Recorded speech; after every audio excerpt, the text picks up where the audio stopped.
Buenos días, mi nombre es Cristian Calandra, yo soy médico neurólogo del Hospital El Cruce de Florencio Varela, pertenezco al área de neurología del servicio de clínica médica. Bueno, hoy vamos a hacer una charla sobre un tema, sobre una enfermedad poco frecuente, que es la amiloidosis hereditaria relacionada a la transtiretina. Esta foto o estas fotos siempre las muestro cuando doy una charla sobre esta enfermedad porque me parece importante generar una concientización sobre las consecuencias que tienen en el paciente, eh, de esta enfermedad y son instancias a las cuales deberíamos tratar de no llegar adoptando como médicos medidas preventivas. Esta enfermedad, si no la tratamos bien, no educamos bien al paciente, a la familia, puede generar estas lesiones por la pérdida de la sensibilidad termoalgésica, por la afección de las fibras nerviosas, más que nada en los miembros inferiores y en los miembros superiores. Estos pacientes se suelen quemar porque no perciben el calor, se suelen lesionar, tener heridas cortantes al caminar descalzos, porque no perciben o perciben mucho menos el dolor. Y esto, digamos, además de la lesión de partes blandas, puede profundizarse y generar cuadros de osteomielitis y diseminarse y generar cuadros de sepsis. Entonces es muy importante en esta enfermedad educar al paciente, educar a la familia y el cuidado y las medidas preventivas que tienen que tener los enfermos en relación, por ejemplo, al calzado, al tipo de medias, a la superficie en donde caminan, a la inspección diariamente de sus pies, ¿sí? Para, si es que se produce algún tipo de lesión, diagnosticarla y tratarla lo más precozmente posible. Fíjense en esta diapositiva, es un paciente que, debido a que la infección, la lesión, digamos, y después la infección secundaria se profundizó, alcanzó el hueso y hubo que extirparle, ¿sí?, el segundo dedo del pie derecho. Y un caso reciente en donde vemos que un paciente se quemó, ¿sí?, con la estufa y se transcurrieron varios días de la quemadura se transformó en una quemadura severa y llegó a esta instancia. Acá, digamos, ya está, el paciente en estos momentos inclusive está internado para el tratamiento de la quemadura. Esto es justamente hoy, previo a la realización de un injerto, ¿sí? Esto es con el injerto realizado por la doctora Carballo en el Hospital El Cruce. Pero bueno, a esta instancia es a la cual no queremos llegar en estos pacientes. Por eso mostramos, antes de hablar del tema, las fotos para generar una concientización y como médicos tener en cuenta que cuando vemos pacientes que se queman fácilmente y no lo perciben, que se lastiman fácilmente y no lo perciben tardíamente y tienen este tipo de lesiones, más que nada en miembros inferiores, pensemos en amiloidosis por TTR. Lo mismo en las manos, por ejemplo. Bueno, la amiloidosis por TTR está dentro del gran grupo de amiloidosis. Es un subtipo de amiloidosis. Las amiloidosis en general tienen varios denominadores comunes, ¿sí? Y uno de ellos es que en todas hay una proteína que se pliega mal, que se agrega y se deposita y daña diferentes tipos de tejidos. La diferencia entre sí es el tipo de proteína mal plegada, agregada y depositada, ¿sí? Amiloidosis por TTR tenemos dos grupos, o dos tipos de amiloidosis por TTR. TTR es la transtiretina, es la sigla de la transtiretina, es una proteína que normalmente transporta tiroxina y la proteína fijadora de retinol, de vitamina A. Esa es su función normal. Entonces, puede haber casos en donde hay una mutación en el gen de la TTR y entonces se produce la amiloidosis hereditaria relacionada a la transtiretina, pero en otros casos el gen de la TTR, de la transtiretina, no está mutada no está mutado y se produce el depósito de la proteína wild type o salvaje, ¿sí? Y ese tipo de amiloidosis por TTR no mutada es la que se da fundamentalmente en personas de edad avanzada y en donde el depósito se produce fundamentalmente en el músculo cardíaco. Acá en esta tabla hacemos un vistazo general de las amiloidosis conocidas. Podemos ver en la primera columna las proteínas involucradas, ya digamos en forma de fibrillas, el precursor proteico de cada amiloidosis. Por ejemplo, tenemos la amiloidosis AL, en donde el precursor proteico es la cadena liviana de las inmunoglobulinas, ¿sí? Por ejemplo, tenemos la amiloidosis AA, que es la amiloide sérico A. Y después tenemos las amiloidosis, por ejemplo, por TTR, entre otras. Los diferentes tipos de amiloidosis se van a depositar de forma sistémica en diferentes tejidos del organismo, o en forma localizada, o de ambas maneras, en función de cada cuadro clínico, y a su vez suelen ser o hereditarias o adquiridas, ¿sí? En relación a la amiloidosis por TTR hereditaria, el depósito se produce fundamentalmente en los nervios somáticos, ¿sí? En el sistema nervioso autónomo, en las fibras periféricas, en los nervios periféricos del sistema nervioso autónomo, tanto simpático como parasimpático, y también se deposita, que no está dibujado acá, en riñones, ¿sí? Sí, acá están los riñones, y se puede depositar en sistema nervioso central y en el ojo. Lo importante es saber y entender que la amiloidosis por TTR se produce por el depósito de la proteína mutada. El 94% aproximadamente de la proteína TTR del organismo es sintetizada por el hígado. Es decir, que nosotros tenemos el gen de la TTR en todas nuestras células de nuestra economía, pero está activo ese gen fundamentalmente en el hígado.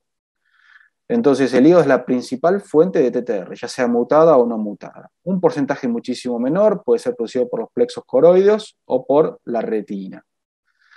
Esto es muy importante entenderlo desde el principio al abordar el tema porque tiene importancias fisiopatológicas y terapéuticas. Nosotros sabemos que clásicamente esta enfermedad se trataba y se sigue tratando a través del trasplante hepático, ya sea donante vivo o donante cadavérico. ¿Por qué se hace esto? Bueno, porque nosotros, si tenemos un paciente que tiene en su hígado uno de los dos alelos, una de las dos copias del gen de TTR mutada, ese paciente va a liberar la circulación transtiretina mutada. Si yo le saco ese hígado y le implanto un órgano, ya sea de donante cadavérico o vivo, el paciente va a pasar a tener un hígado nuevo sin mutaciones. Entonces va a empezar a liberar a la circulación TTR no mutada. Entonces, de esa manera se va a detener la circulación de proteína mutada y el depósito de la misma en los diferentes tejidos. Hoy por hoy han surgido nuevas terapias que tendrían un efecto similar al del trasplante, que sería actuar a nivel del hepatocito, inhibiendo la traducción proteica, porque favorecen la degradación del ARN mensajero mutado y por lo tanto el ADN, el alelo mutado, se codifica, ¿sí? Se transcribe a ARN mensajero, pero el ARN mensajero no llega a traducirse a proteína y de esa manera se disminuye considerablemente los niveles de proteína mutada circulante. También de la wild type, pero focalicemos en el aspecto de la disminución de la proteína mutada circulante que disminuye considerablemente. Entonces, habíamos dicho que el hígado produce la proteína mutada, se libera a la circulación y se deposita en los nervios somáticos, ¿sí? Que comienza afectando a los miembros inferiores clásicamente y luego a los miembros superiores. con un fenotipo de una polineuropatía de longitud dependiente. Primero comienza afectando las fibras finas del nervio somático, y cuando hablamos de fibras finas hablamos de fibras que se encargan de la sensibilidad térmica, ya sea para el frío o para el calor, de la sensibilidad dolorosa, del dolor, y a medida que la enfermedad va progresando, empieza a afectar las fibras gruesas, ¿sí? Se comienza a afectar otras funciones sensitivas, como la palestesia, la sinestesia, y posteriormente empieza a afectar las fibras motoras y empieza a producir un cuadro de debilidad muscular, que es uno de los elementos clínicos más importantes a la hora de valorar el grado de severidad de la patología. Y después se afectan las fibras autonómicas. Inclusive hay pacientes que tienen desde el inicio un gran predominio de manifestaciones disautonómicas, o inclusive hay veces que son la forma de inicio, ¿sí? Entonces, puede afectar el tubo digestivo en casi toda su longitud, produciendo saciedad precoz, vómitos postprandiales, porque se afecta la motilidad del estómago, puede generar cuadros de constipación, de diarrea o episodios intermitentes de constipación y diarrea en un mismo paciente, al afectar el aparato genitourinario, puede dar vejiga neurogénica, ¿sí? Con generalmente una vejiga, digamos, que tiene dificultades para efectuar un vaciamiento eficaz. Entonces el paciente suele retener orina durante mucho tiempo y a la hora de vaciar tiene que hacer un esfuerzo para lograr un adecuado vaciamiento, inclusive tiene que apretarse el abdomen para poder vaciar la vejiga. En el varón suele producir impotencia sexual, puede producir trastornos en la sudoración por afección de las glándulas sudoríparas, y el riñón también se puede afectar y es muy importante porque es una de las principales causas de mortalidad a largo plazo de estos pacientes. Por otro lado, también puede afectar el corazón, ya sea el músculo cardíaco, ¿sí? En forma de miocardiopatía, o el sistema de conducción del corazón, produciendo arritmias que pueden ser graves, con bloqueos auriculoventriculares graves que requieren la colocación de un marcapasos. Bueno, en relación a cómo se produce esta enfermedad o por qué se produce, básicamente lo importante a tener en cuenta es que esta proteína, al estar mutada, ¿sí? Es una proteína inestable y es una proteína que, siendo inestable, se separa en 4 fragmentos, ¿sí? Y estos 4 fragmentos son los que van a ir a generar el daño en los diferentes tejidos, más que nada a nivel de los nervios y a nivel del corazón. Por lo tanto, va a generar, ¿sí? Un cuadro de trastornos sensitivos, de pérdida de la fuerza y de una miocardiopatía o una arritmia cardíaca. Entonces, es importante saber que estamos hablando de una enfermedad hereditaria. Entonces, al hablar de una enfermedad hereditaria, hay diferentes formas mediante las cuales una enfermedad hereditaria puede transmitirse en una familia. Entonces, este tipo de enfermedad hereditaria es una que tiene un patrón de herencia que se llama autosómico dominante. Entonces, es una enfermedad en la cual cada paciente que tiene la mutación y tiene hijos, esos hijos van a tener un 50% de probabilidades de heredar la mutación, ¿sí? Entonces, esto es muy importante porque este tipo de patrón de herencia suele afectar a varias generaciones dentro de una misma familia. Entonces, cuando detectamos un caso, solemos encontrar, una vez que empezamos a indagar sobre los antecedentes familiares, solemos encontrar casos en la misma generación, o sea, entre los hermanos o hermanas, hacia arriba, generalmente uno de los dos el padre o la madre son portadores, y hacia abajo, en los hijos, hijas, o si no tienen, es importante luego el asesoramiento, el consejo genético, para que el paciente sepa que si tiene hijos, esos hijos van a tener un 50% de probabilidades de heredar la mutación. Esto es a diferencia de las enfermedades que son autosómico-recesivas, en donde en general se suele afectar una sola generación dentro de una familia. Entonces, este gen que está mutado puede tener diferentes tipos de mutaciones. Hay muchas mutaciones descritas, pero hay una que es la más frecuente, que es una mutación que se llama Val30Met. Y esto es importante saberlo, ¿por qué? Porque en Argentina está. Entonces, este tipo de mutación, o sea, mejor dicho, el tipo de mutación va a determinar en general la forma de presentación del cuadro.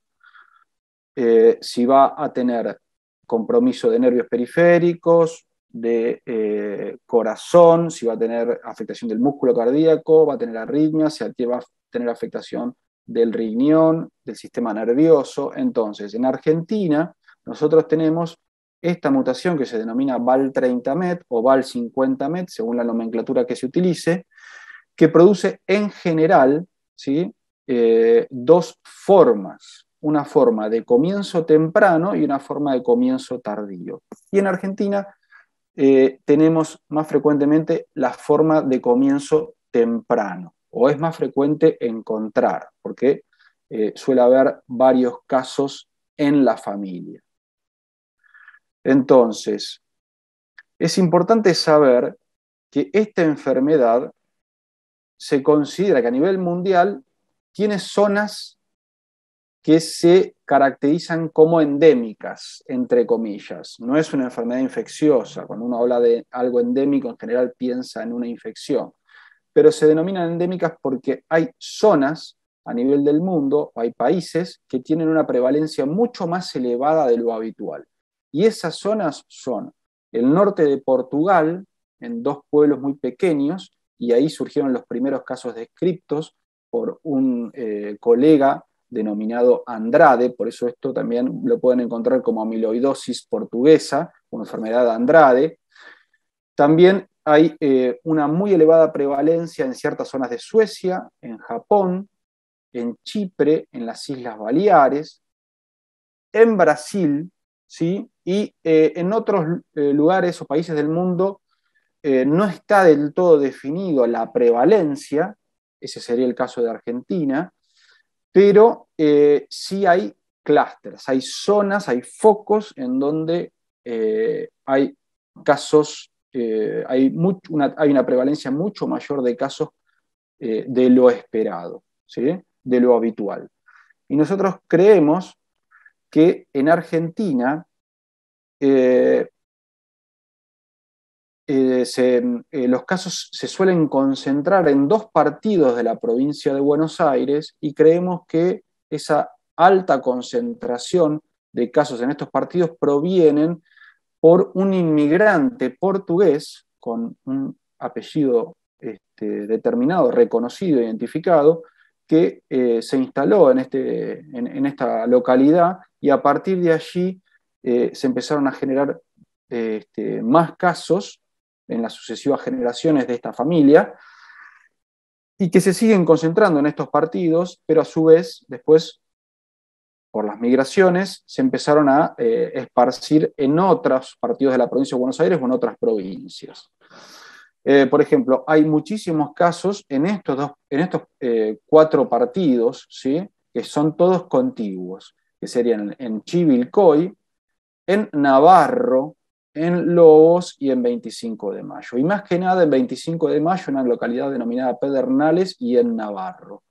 Acá hay una alta prevalencia de casos y diría que todos o casi todos los casos que se detectan acá están todos emparentados, todos provienen de un ancestro común y tienen esta forma, esta mutación Val30 o Val50Met con una forma de presentación que se denomina de comienzo temprano, que en general es antes de los 40 años de edad. Después, a partir de esta gran familia, hay muchos casos que han migrado a la región de La Matanza, más específicamente a Virrey del Pino. Entonces, nosotros tenemos que la forma de comienzo temprano, ¿sí? En general se suele manifestar o se suele iniciar a los 20 o los 40 años de edad, suele haber antecedentes familiares, ¿sí? Es muy frecuente que encontremos el dato de una historia familiar positiva para la enfermedad, confirmada o no. Suelen tener una penetrancia muy alta. Esto significa que en general la persona que tiene la mutación va a desarrollar la enfermedad. Y los síntomas iniciales se suelen caracterizar por una disociación sensitiva, o sea, es aquel paciente que al principio tiene una disminución o pérdida de la sensibilidad al dolor, al calor, al frío, con una conservación de las otras sensibilidades en miembros inferiores y luego en miembros superiores. Suelen tener una afectación del sistema nervioso autónomo desde el inicio y en forma severa, es decir, tienen afectación del tubo digestivo con diarrea, constipación, saciedad precoz, náuseas luego de comer. Suelen tener disminución de la presión al pararse, se denomina hipotensión ortostática, o sea, son pacientes que están acostados o sentados y al pararse les baja la presión y eso puede desencadenar en episodios presincopales o síncopes, lo más comúnmente conocido como lipotimia.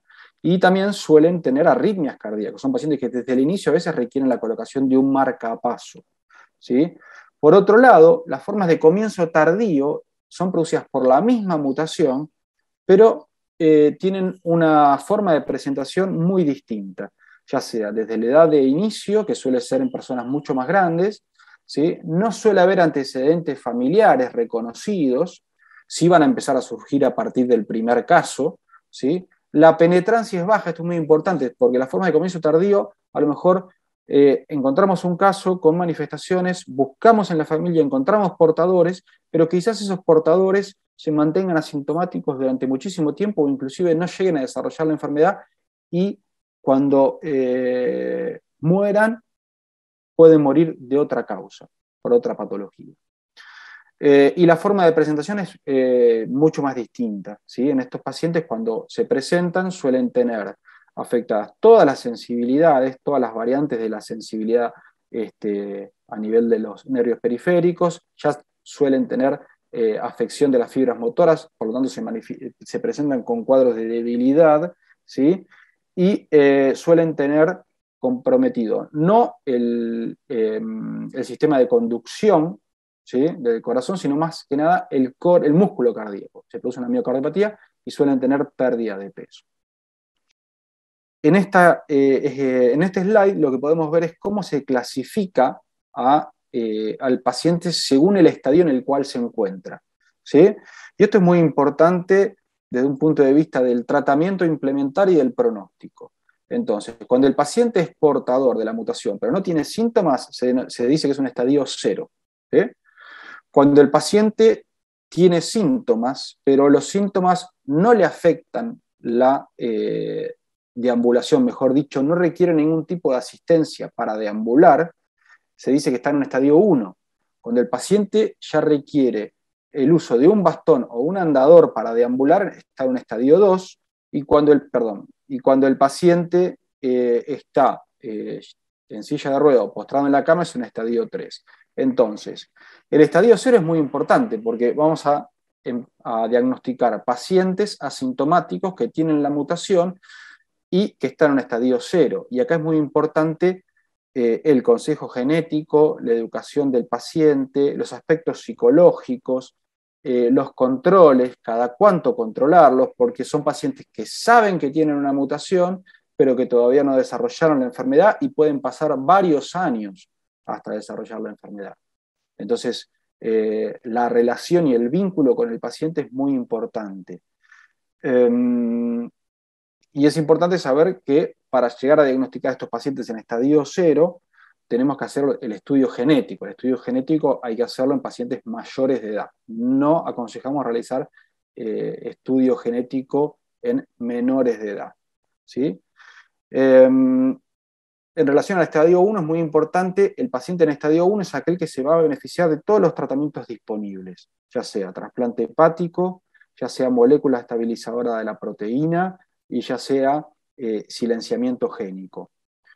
Cuando el paciente progresa a un estadio 2, que es a donde no queremos llegar, el paciente ya no es candidato para trasplante hepático ni para moléculas estabilizadoras de la proteína mutada, pero todavía sí se puede beneficiar del silenciamiento génico. Y el último estadio es aquel estadio 3, en donde el paciente ya no hay, hasta el momento, demostración científica de que se beneficie de alguno de los tratamientos disponibles. Por lo tanto, acá ya estamos haciendo el diagnóstico de manera tardía. Entonces, en relación al diagnóstico, ¿cómo vamos a diagnosticar la enfermedad? Bueno, esto es muy importante. Tenemos que tener la sospecha. Como toda enfermedad poco frecuente, si no sospechamos, no diagnosticamos y menos vamos a tratar. ¿Y cómo vamos a sospechar? Leyendo, conociendo la patología. Entonces hay que tener personal, profesional de la salud motivado, ¿sí? Para que por lo menos conozca la existencia de la patología y si la conoce, aunque no sea especialista en esa enfermedad, lo va a derivar, ¿sí? Entonces, de la sospecha, ¿sí? De un bajo umbral de sospecha, van a surgir los casos. Entonces, eso es lo más importante. La clínica sigue siendo soberana y una vez que sospechamos nos podemos apoyar en diferentes estudios complementarios. En relación a la parte de electromiograma es importante saber lo siguiente, que en estadios iniciales de la forma de comienzo temprano, si hacemos un electromiograma común y corriente, el electromiograma va a dar normal, porque están afectadas solo las fibras finas, y las fibras finas no son detectables a través de un electromiograma común y corriente. Por eso, para eso recurrimos a otros estudios un poco más específicos que permiten evaluar las fibras finas, y es importante remarcar que no están disponibles en todos los centros, de hecho, no están disponibles a nivel del sector público, ni el QST ni los test autonómicos. Después nos podemos apoyar en otros estudios para ver el grado de afectación del corazón, desde un electro común y corriente, un Holter. Por suerte, en el Hospital de Cruces tenemos el ecocardiograma con Stren, que lo realiza la doctora Streitenberger. Tenemos centellograma con pirofosfat. También tenemos resonancia cardíaca, que está el doctor Kosubinsky. Podemos pedir un examen oftalmológico, proteínas en orina. Resonancia de cerebro no es tan necesario. Pero básicamente, fíjense, acá tenemos los últimos dos estudios, que son los más importantes, la biopsia y el estudio genético. Nosotros, si sospechamos amiloidosis, idealmente podemos hacer una biopsia de un tejido y de esa manera saber si hay amiloide depositado. Si hay amiloide depositado, tenemos evidencia que el daño se está produciendo por esa proteína que está depositada en ese tejido. Pero es importante saber que una biopsia digamos, para ver el amiloide se hace una tinción, que es la tinción de rojo Congo, ¿sí? Vamos a verla acá. Acá tenemos, para hacer una biopsia, tenemos la tinción de rojo Congo. Podemos biopsiar diferentes tejidos, en general se biopsia glándula salival, grasa subcutánea, recto, otros tejidos.